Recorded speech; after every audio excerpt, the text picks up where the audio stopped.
ሰላም ጤና ይስጥልን። የጣና ቲቪ ተከታታይ ቤተሰቦቻችን እነሆ የሰዓቱን የጣቢያችን ዜና መረጃና ዜና ትንታኔዎችን ይዘንላችሁ ቀርበናል። አክብሮታዊ ግብዣችንን እያስቀደምን በቅድሚያም አበይቶችን እናቀርብላችኋል። የፋኖ ኃይሎች በወሎ ቤት አማራና ሸዋ ቀጠናዎች ከፍተኛ የተባለ ድል ቀንቷቸው ውሏል።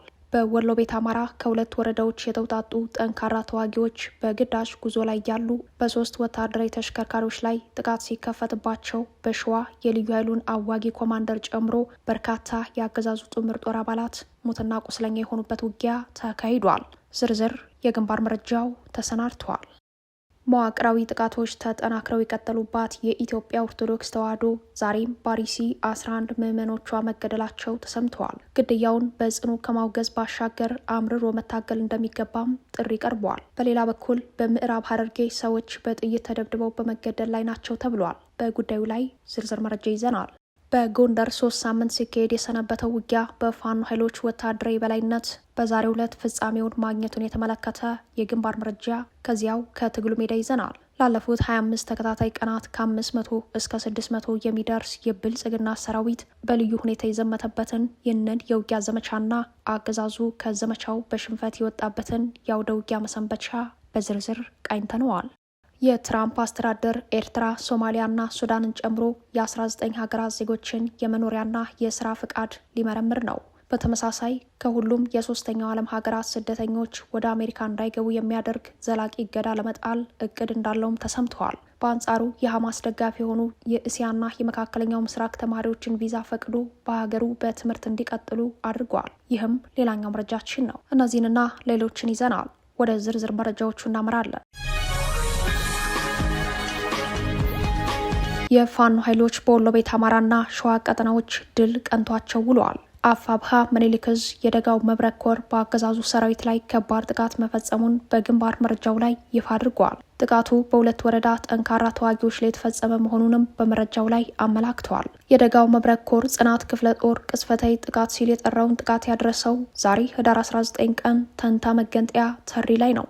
በደቡብ ወሎ ዞን ተንታ መገንጠያ ተሪ የተሰኘች ቦታ ላይ ከሁለት ወረዳ የመጣውን የአገዛዙን መንገድ በመዝጋት ማጥቃቱን የገለጸው የአፋብሃ ምኒልክ ዕዝ የግንባር መረጃ ጦሩ ወደ ደሴ ለመሻገር በጉዞ ላይ እንዳለ ከመንገድ ላይ እንዳስቀረው ገልጸዋል። ህዳር 19 ቀን 9 ሰዓት አካባቢ የጽናት ክፍለ ጦር የፋኖ ኃይሎች በፈጸሙት ማጥቃት በሶስት ወታደራዊ ተሽከርካሪዎች ላይ ተጭነው በነበሩ የአገዛዙ ጥምር ጦር አባላት ላይ ጉዳት ማድረሳቸውን የገለጸው እዙ በርካቶች በመኪና ውስጥ እያሉ በተሰነዘረ ጥቃት ሞትና ቁስለኛ መሆናቸውን ገልጾ በውጊያው የተመዘገበውን ሰብአዊ ጉዳት በቁጥር አላስቀምጠውም። በፋኖ ኃይሎች ጥቃት የተፈጸመባቸው የአገዛዙ ጥምር ጦር አባላት ከደላንታና ከተንታ ወረዳ በጥምረት የተውጣጡ የተሻለ የውጊያ ቁመና ያላቸው ወደ ደሴ ዙሪያ ለግዳጅ ጉዞ ላይ የነበሩ መሆናቸው በግንባር መረጃው ላይ ተመላክተዋል። በሌላኛው የግንባር መረጃችን ዛሬ ህዳር 19 ቀን ከንጋት 11 ሰዓት ጀምሮ የፋኖ ኃይሎች የአንኮበር ወረዳ ዋና ከተማ የሆነችው አልዩ አምባ ከተማን ለመቆጣጠር የከፈቱት ዘመቻና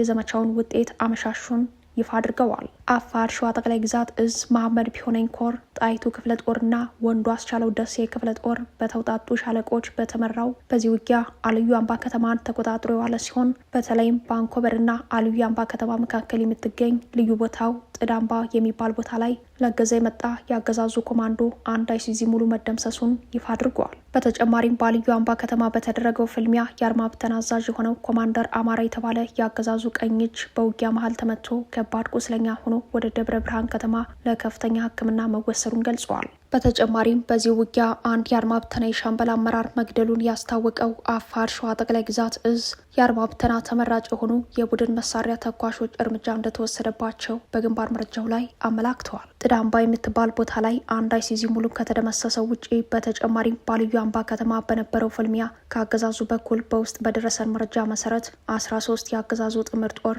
እስከ ወዲያኛው የተሸኙ ሲሆን 18 የሚሆኑ ከባድ ቁስለኛ ተደርገዋል በማለት የአውደ ውጊያ ውለውን አብራርተዋል። በዛሬው ዕለት በአንኮበር አልዩ አምባ ከተማ በተካሄደው ውጊያ የተገኘ ምርኮም 7 ነፍስ ወከፍ መሳሪያ፣ 554 የብሬንና የክላሽ ተተኳሽ፣ 2 የብሬን ሸንሸል፣ 4 የክላሽ ካዝና በቁሳዊ ምርኮ ገቢ መደረጉን አፋሕድ ሸዋ ጠቅላይ ግዛት እዝ ለጣቢያችን በላከው የግንባር መረጃ አስታውቋል። በአርሲ 11 ኦርቶዶክሳውያን ክርስቲያኖች መገደላቸው ተሰማ። ግድያውን በጽኑ ከማውገዝ ባሻገር አምርሮ መታገል እንደሚገባም ጥሪ ቀርበዋል። በምስራቅ አርሲ ዞን እንቆሎ ዋቢ ወረዳ በቀቅሳ ቀበሌ ይኖሩ የነበሩ 11 ኦርቶዶክሳውያን ክርስቲያኖች መገደላቸውን አደባባይ ሚዲያ ምንጮቹን ጠቅሶ ዘግበዋል። ግድያው የተፈጸመው ህዳር 18 ቀን መሆኑን ከአካባቢው ምንጮች ተረጋግጠዋል። ከመገደላቸው በፊት ክርስቲያኖቹ በነፍሰ ገዳዮች ታግተው እንደተወሰዱ የአካባቢው ምንጮች ገልጸዋል። ይህ የጅምላ ግድያ በዚሁ ምስራቅ አርሲ እንቆሎ ዋቢ ወረዳ በአንድ ሳምንት ውስጥ ለሁለተኛ ጊዜ የተፈጸመ መሆኑም ታውቋል። በሌላ በኩል እናት ፓርቲ ዛሬ ህዳር 19 ቀን በወጣው ማብራሪያ በምዕራብ ሐረርጌ ሰዎች በጥይት ተደብድበው በመገደል ላይ ናቸው ብለዋል። በተጨማሪም በአርሲ የዘር ፍጅት መቀጠሉን አስታውቋል። እናት ፓርቲ በዛሬው ዕለት በወጣው የወቅታዊ ጉዳይ ማብራሪያ ላይ እንዳመላከተው በምዕራብ ሐረርጌ ዞን ጭሮ ወረዳ ላሎ ጉዶ ቀበሌ ህዳር 15 ቀን 2018 ከምሽቱ 3 ሰዓት እልፌ ተስፋውሌ የሚባሉ እናት በጥይት ተደብድበው መገደላቸውን ከቅርብ ቤተሰብ ማረጋገጡን አስታውቋል። በዚሁ ቀበሌና በአጎራባሽ ቀበሌዎች ተከታታይነት ያላቸው ሃይማኖትና ማንነትን ማዕከል ያደረጉ ግድያዎች እንደሚፈጸሙ እናት ፓርቲ በማብራሪያው ላይ አስታውቋል። የአካባቢው ሰዎች እንደሚሉት ግድያው ብሔርና ሃይማኖትን መሰረት ያደረገ ነው። አክለውም ብንናገር ሰሚ የለም፣ ህዝቡና ሚዲያውም እኛን ረስቶናል ብለዋል። በወረዳው በቅርቡ የአንድ ቤተሰብ አባላት የሆኑ 2 ሰዎችና አንድ አባወራ በድምሩ 3 የኦርቶዶክስ እምነት ተከታዮች በአሰቃቂ ሁኔታ በስለትና በጥይት ተደብድበው ተገድለዋል። በርካቶችም ቆስለዋል ያለው እናት ፓርቲ ግድያውን የሚፈጽመው በአካባቢው ሰዎች አጠራር ራሱን የኦሮሞ ነጻነት ሰራዊት ብሎ የሚጠራው ኃይል ነው ብለዋል። ፓርቲው በወቅታዊ ጉዳይ ማብራሪያው ላይ ይህንን መረጃ እያጣራን ባለንበት አፍታ በምስራቅ አርሲ ዞን በሆንቆሎ ዋቢ ወረዳ በቀቅሳ ቀበሌ በአጨዳ ላይ የነበሩ ከ19 በላይ ገበሬዎች ህዳር 18 ቀን ታፍነው መወሰዳቸውን ከቦታው ለማረጋገጥ ችለናል ብለዋል። ዛሬ ከሰዓት በኋላ በዚሁ አካባቢ በወጣው መረጃ ላይ እንደተመለከተው 11 ኦርቶዶክስ ክርስቲያኖች የተገደሉ ሲሆን ሟቾች ከነዚህ ታጋቾች መካከል ይሁኑ አይሁኑ የተጣራ ነገር የለም። አብዛኛው የጅምላ ግድያ የሚፈጸም ግን እገታ ከተፈጸመ በኋላ መሆኑን የሚጠቅሱት የአካባቢው ምንጮች በቅርቡ ወንድማማቾችን ጨምሮ 3 ንጹሐን የተገደሉት በዚህ መንገድ መሆኑን አስታውሰዋል። እናት ፓርቲ በምዕራብ ሐረርጌ ባሉ በርካታ ቀበሌዎች በድብቅ የሚካሄደውን ጭፍጨፋና እገታ እንዲሁም በአርሲ እየተካሄደ ያለውን ዘር ፍጅት በጽኑ እናወግዛለን ያለ ሲሆን የታገቱት አርሶ አደሮች ያለምንም ቅድመ ሁኔታ እንዲፈቱ ሲል ጠይቋል። ከሰሞኑ ለስር ነቀል ለውጥ ህዝባዊ የክተት ጥሪ ሊታወጅ ይገባል ሲል ጥሪውን ያቀረበው አንድነት ለአማራ ህልውና ትግል ዘውግ ዘለል በሆነችውና ከ60 ሚሊዮን በላይ የእምነት ተከታይ ባላት የኢትዮጵያ ኦርቶዶክስ ተዋሕዶ ቤተክርስቲያን ላይ የቀጠለው መዋቅራዊ ጥቃት ሀገር የሰራች ቤተክርስቲያን በገዛ ሀገሯ ስደት ላይ ነች ማለቱ ይታወሳል። ከተለያዩ ዘውጎች የተውጣጡ ምዕመኖቿም በየዕለቱ የጅምላ እልቂት ሰለባ ሆነው ቀጥለዋል ያለው አንድነት ይህ እልቂት እንዲቆም ህዝባዊ ሀገራዊ ትግል መካሄድ እንዳለበት ጥሪ ማቅረቡ አይዘነጋም። በጎንደር 3 ሳምንት ሲካሄድ የሰነበተው ውጊያ በፋኖ ኃይሎች ወታደራዊ የበላይነት በዛሬው ዕለት ፍጻሜውን ማግኘቱ ታወቀ። አፋድ ጎንደር ጠቅላይ ግዛት 206ኛ ከፍ ያለው ደሴ ኮር ጀነራል ኃይሌ ዘውባንተ ክፍለ ጦር ላለፉት 3 ሳምንታት ሲያካሄድ የቆየውን ውጊያ በዛሬው ዕለት አርቢት ላይ ስኬታማ ጥቃት በመፈጸም በድል መደምደሙን አስታውቋል። የክፍለ ጦሩ ዋና አዛዥ አርበኛ አበበ መልኬ እንደገለጸው ላለፉት 25 ቀናት ከአገዛዙ ጦር ጋር ትንቅንቅ ላይ የሰነበተው ክፍለ ጦሩ ይህን ዘመቻ አርቢት ላይ ደፈጣ በመጣል በድል መቋጨቱን ገልጿል። በቀጠናው ምንም አይነት የፋኖ እንቅስቃሴ አይኖርም፣ ይህንን ግዳጅ የማዕረጌ ማሳደጊያ አድርገዋለሁ ያለው ኮሎኔል ይርጋ አርያ ላለፉት 25 ተከታታይ ቀናት ከላይ ታች ቢረግጥም አልሆንን ብሎት ይዞት የገባው ከ500 በላይ ሰራዊቱ በሞት በቁስለኝነትና በመክዳት በመጨረሻም ጥቂት ኃይሉን ይዞ ሙሉ በሙሉ ከዘመቻው በሽንፈት መውጣቱን አርበኛ አበበ መልኬ ለጣቢያችን ዘጋቢ የአውደ ውጊያ መሰንበቻውን አስረድተዋል። እንዲያም ሆኖ የምስራቅ እዝ 303ኛ ኮር 64ኛ ክፍለ ጦር ዋና አዛዥ ኮሎኔል ይርጋ አርያ የተባለ ሰው በመራው በዚህ ውጊያ በርካታ የጦር ወንጀሎች መፈጸማቸው ታውቋል።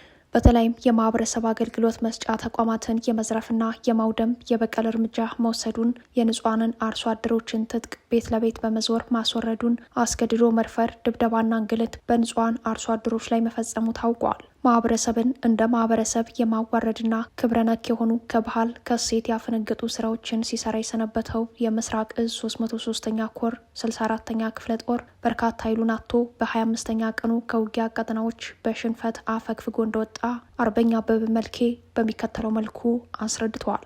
አመሰግናለሁ። እንደምን አላችሁ ጣና ቲቪ። የአርበኛ አበበ መልኬ ነኝ ከአፋድ ጎንደር ጠቅላይ ግዛት ጀነራል ኃይሌ ገብረአንተ ክፍለ ጦርና እንዲሁም የጎንደር ጠቅላይ ግዛት ስራ አስፈጻሚ ነኝ።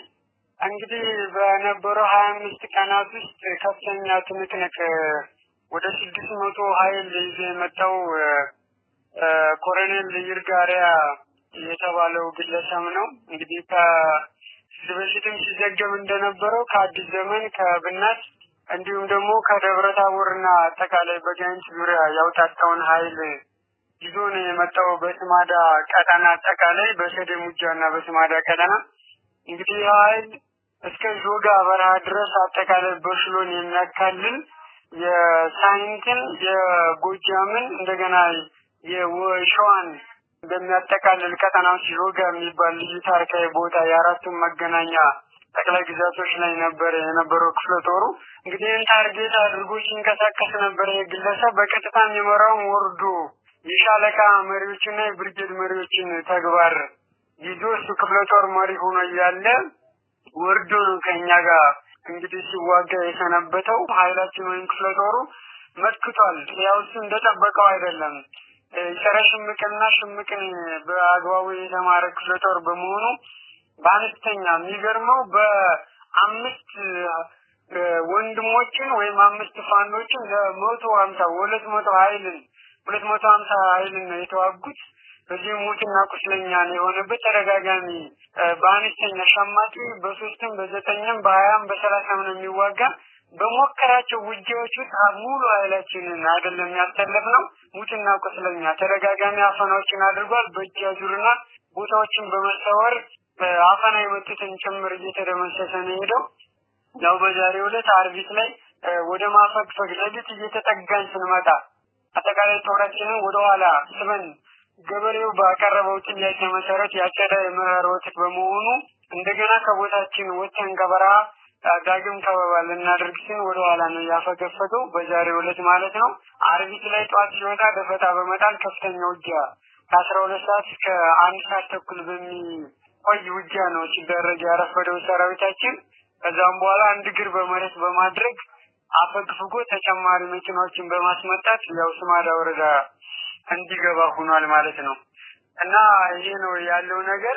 አጠቃላይ ያለው ሁኔታ ከዚህ በፊትም ተገልጿል። ደፍሯል። የንጹሃን ገበሬ 32 ገበሬዎችን መሳሪያ ዘርፏል። ህዝቡን በድሮን ትመታለች በማለት አሸማቋል። ከዚያውጭ አማራ ገበሬ ሲግጠመኛ ያለው በማለት የኮሎኔል ይርጋሪያ የሚባል በቅርብ የህወሓት ተልእኮን ይዞ መጥቶ ጥላቻ እንዳለበት ከጁንታው ውጊያ በኋላም ጨምሮን ያልነበርኩም ግን የአማራ ሚሊሻና አጠቃላይ ያለውን የተዋገዋትን በማለት የፋኖን ትግልን በዚያዎች በመፈረጅ በዚያዎች ህወሓትን የታገልነውን በእስር ቤትም በበረሃም በኤርትራም በረሃ ያንን ሁሉ ታርጌት በማድረግ ነው። በተለይ በኔ ላይ እንደ ግብዞች ስለራሴ በማውራት ባልፈልግም በግልጽ ቀስቅሶ አበበን መያዝ መጨበጥ ነው የምፈልግ ብሎ ነው የመጣው። እኛ ግን የአፄ ቴዎድሮስ ልጆች ነን። የሌሎችም የአባቶቻችን ልጆችን በሱ እጅ ከመሰል አንሰጥም እንጂ ይዛለው ቢሞክርም እንጂ ታጠተን እንደምንሞት ሽውጣችንን ሁሉ እያወቀ ከዚያ ውጭ ሰራዊትን ሁሉ ሳይቀር በእጅ አዙር እያስደወለ የክፍለ ጦሩን ሰራዊት እናንተ ግቡ 200 ሺህ ብር ከነቤት መስሪያው ተፈቅዶላቸዋል። ክልል ላይ ሰሞኑ ስብሰባ ነበረ። ከዚያ ውጭ ግቡ በማለት ከክፍለ ጦሩ አመራር በመነጠል ሰራዊቱን ሁሉ ቅስቀሳ አድርጎ አልተሳካለትም። ሰራዊቱ እየተራበም በበረሃም እየተጓዘን የሚታወቀው የአባይ ሸለቆና አጠቃላይ በረሃው ጆጋ በረሃ ነው። ሰራዊቱም ያን ተቋቁሞ የሚገርመው ከ100 በላይ ሰልጣኝም ጭምር ወደ ወሎ በመሻገር ወንድሞቻችን በወሎ ያደረጉት ትብብር ያን የኮማንዶ ሰራዊትም እንዲሰለጥን ሆኗል። ለምርቃትም አሁን እየተዘጋጀ ያን ሁሉ ለመበተን ነበር፣ አልተሳካለትም። በድል ተጠናቋል ነው የምለው። በመጨረሻም የትራምፕ አስተዳደር ኤርትራ፣ ሶማሊያና ሱዳንን ጨምሮ የ19 ሀገራት ዜጎችን የመኖሪያና የስራ ፍቃድ ሊመረምር ነው። ከሁሉም የሶስተኛው ዓለም ሀገራት ስደተኞች ወደ አሜሪካ እንዳይገቡ የሚያደርግ ዘላቂ እገዳ ለመጣል እቅድ እንዳለውም ተሰምተዋል። የትራምፕ አስተዳደር ኤርትራን ጨምሮ ከ19 ሀገራት ወደ አሜሪካ የገቡ በሁሉም ዜጎች የመኖሪያና የስራ ፍቃድ ላይ እንደገና ምርመራ ሊያደርግ መሆኑ የዕለቱ መነጋገሪያ አጀንዳ ሆነዋል። የአሜሪካ የዜግነትና የኢሚግሬሽን አገልግሎት ኃላፊ ጆሴፍ ኤዱሎ እንዳሉት ፕሬዚዳንት ትራምፕ አሳሳቢ ከሆኑ ሀገራት የመጡ ስደተኞች በሙሉ የእያንዳንዳቸው የመኖሪያና የስራ ፍቃድ በጥብቅ እንደገና እንዲመረመር መመሪያ ሰጥተዋል። ቢቢሲ እነዚህ ሀገራት እነማንን እንደሚያካትት ሲጠይቅ ኤጀንሲው ዋይት ሀውስ በሰኔ ወር ያወጣውን አዋጅ ጠቅሷል። እነዚህም ሀገራት ኤርትራ፣ ሶማሊያ፣ ሱዳን፣ ሊቢያና ዲሞክራቲክ ኮንጎን ጨምሮ አፍጋኒስታን፣ የመን፣ ኩባ፣ ሄይቲ፣ ኢራንና ቬንዙዌላን የሚያካትት ነው። ይህ ትዕዛዝ የተሰማው አንድ አፍጋኒስታዊና ረቡዕ ዕለት በዋሽንግተን ዲሲ 2 የብሔራዊ ዘብ አባላት ላይ ተኩሶ ከባድ ጉዳት ካደረሰ በኋላ ነው። ተጠርጣሪው ራህማኑላህ ላካንዋል ወደ አሜሪካ በአውሮፓውያኑ 2021 የገባው ዩናይትድ ስቴትስ ከአፍጋኒስታን መውጣቷን ተከትሎ ለአፍጋኒስታን ልዩ የኢሚግሬሽን ጥበቃ በሚሰጥ ፕሮግራም ነው። በሌላ በኩል ፕሬዚዳንት ዶናልድ ትራምፕ ከሁሉም የሶስተኛው ዓለም ሀገራት ስደተኞች ወደ አሜሪካ እንዳይገቡ የሚያደርግ ዘላቂ እገዳ ለመጣል እቅድ እንዳላቸው በማህበራዊ ሚዲያ ገጻቸው ላይ አስታውቀዋል። ትራምፕ ይህንን እቅዳቸውን ያስታወቁት በአሜሪካውያን ዘንድ በትናንትናው ዕለት ተከብሮ የዋለው የምስጋና ቀን በዓልን ምክንያት በማድረግ ባሰፈሩት መልእክት ላይ ነው። ይህ የፕሬዚዳንቱ ሀሳብ የተሰማው ባለፈው ረቡዕ አንድ አፍጋኒስታዊ ስደተኛ ዋሽንግተን ውስጥ 2 የብሔራዊ ዘብ አባላት ላይ ተኩሶ ክፉኛ ካቆሰላቸውና የአንደኛው ሕይወት ካለፈ በኋላ ነው። ትራምፕ በጽሁፋቸው አሜሪካ ሙሉ ለሙሉ እንድታገግም ከሁሉም የሶስተኛ ዓለም ሀገራት የሚመጡ ስደተኞች ላይ ቋሚ እገዳ እጥላለሁ፣ እንዲሁም በባይደን ዘመን ወደ ሀገሪቱ እንዲገቡ የተደረጉ ሚሊዮኖች ፍቃድን እሰርዛለሁ ሲሉ ትሩዝ በተባለው የራሳቸው የማህበራዊ ሚዲያ መድረክ ላይ አስፍረዋል። ትራምፕ ምንም አይነት ዝርዝር ማብራሪያ ሳይሰጡ በደፈናው የሶስተኛው ዓለም ሀገራት በማለት የጠቀሷቸው በምጣኔ ሀብት እድገት በዝቅተኛ ደረጃ ላይ ያሉትን በዓለም ደቡባዊ ንፍቀ ክበብ ውስጥ የሚገኙትን ሀገራት እንደሆነ ይታመናል።